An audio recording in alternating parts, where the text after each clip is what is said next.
67 prelato della Preslazia, poi dopo vescovo di Firenze. Comunque, dicevo, sono stati 14 anni tra i più importanti della nostra vita, ma anche della vita della Chiesa. Subito dopo il Concilio. Un vescovo che non ha avuto paura del Concilio, anzi, si è dato veramente, ha dato tutto per poter organizzare una Chiesa a partire dal Concilio, da quei concetti così importanti in quel tempo: Chiesa, popolo di Dio, la partecipazione dei laici, la scelta dei poveri, la scelta della parola di Dio come centro e fondamento della pastorale. E quindi da lì abbiamo veramente partecipato agli anni, possiamo dire, più vivi, più vivaci della Chiesa brasiliana. Erano anche gli anni più difficili perché eravamo sotto la dittatura dal punto di vista politico, ma la Chiesa proprio in quegli anni sotto la dittatura ha saputo reagire e dare il meglio di sé. Ed è stato proprio in quegli anni e con la partecipazione sempre di Don Tomás che sono nati i grandi movimenti ecclesiali della Chiesa brasiliana, della Chiesa in America Latina. La lettura popolare della Bibbia, il CD, è nata proprio in quegli anni lì, 71, 72, 73. La Commissione pastorale della terra, il problema della riforma agraria, il problema della terra in Brasile, e allora la Chiesa risponde con una commissione pastorale della terra per sostenere le lotte dei contadini.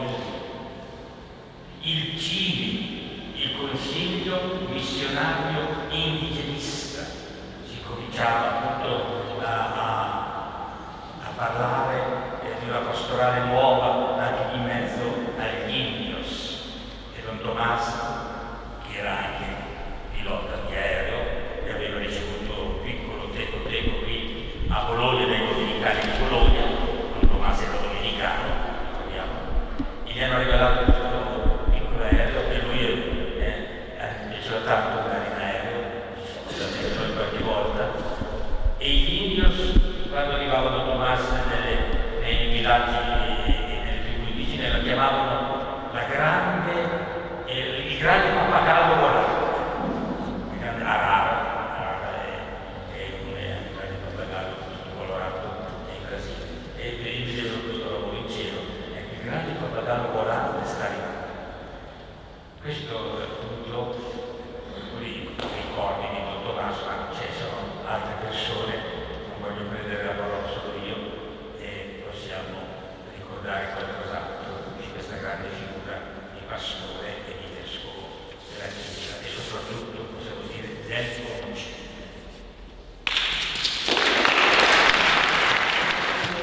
È una poesia scritta da un amico del Senterra, della gente umile.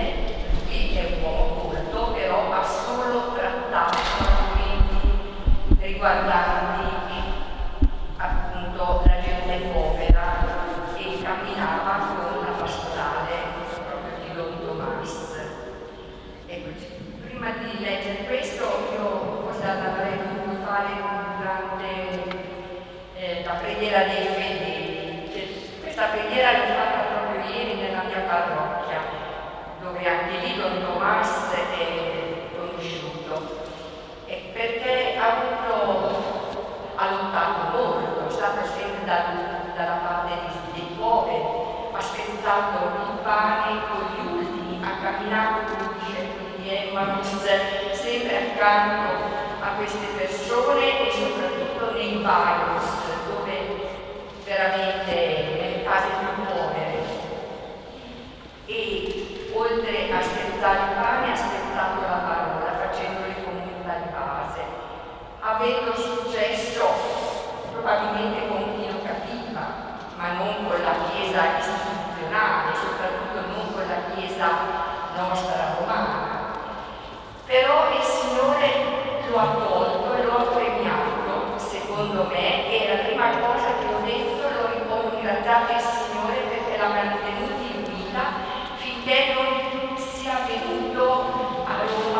Papa latinoamericano che ha conosciuto le stesse difficoltà e ha portato avanti le stesse lotte che ha portato avanti la Chiesa brasiliana e con i vescovi brasiliani.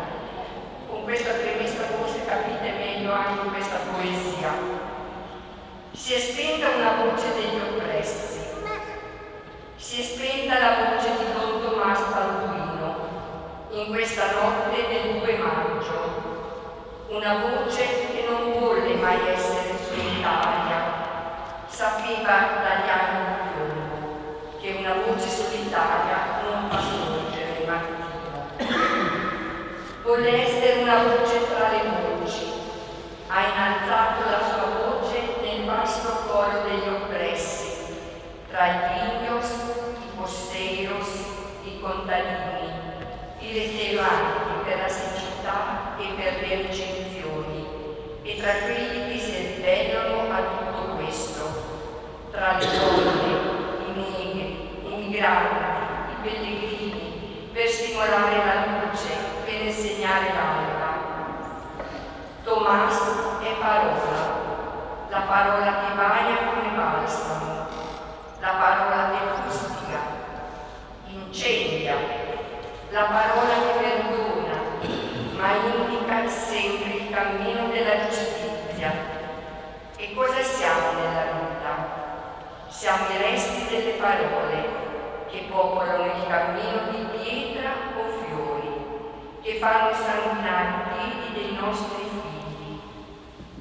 Tomás è sertão, il sertão e le sue trappole, il sertão e le sue infinite contraddizioni.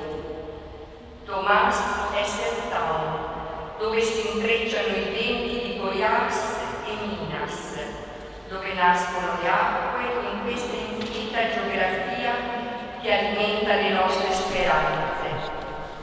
Si è spenta la voce di Tomás Balduino, resterà la sua parola. Tomás è sertão, gesto